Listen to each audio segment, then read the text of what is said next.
May nagtanong sa akin, paano naman po kung ang umutang ay nanloko?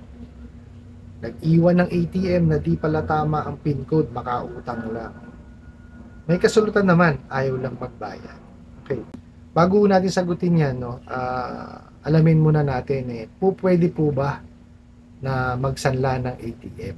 Okay. Well, ayon po kasi sa Bangko Sentral ng Pilipinas, wala pa hong nasusulat na batas dyan, na bawal magsanla ng ATM or bawal gawing collateral ang ATM ng pagkanang utang. Pero po, ayon po kasi sa terms and condition ng mga bangko, yun pong ATM card, is pinahiram lamang po sa kanila yun.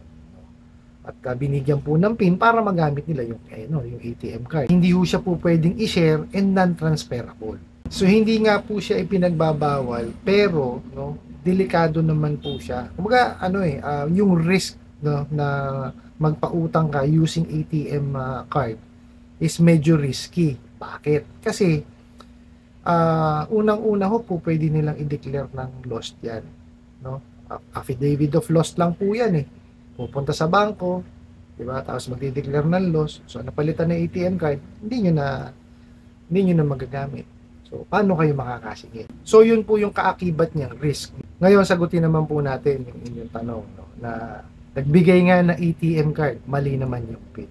Lilinawin ko po, wala pong nakukulong sa utang. Kung utang po lamang, pero magkakaroon niya ng criminal liability kung yung pamamaraan ng pagbabayad ay may halong panlilinlang at panluloko.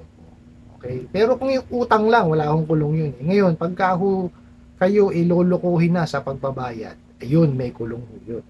Yun po yung may kulong, Isang best na halimbawa niyan is nag-issue ng cheque na tumalbog.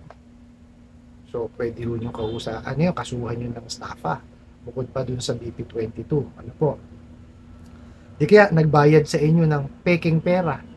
O, panlilinlang din yun, panluloko rin yun. Pwede nyo rin siyang kasuhan ng estafa. Okay?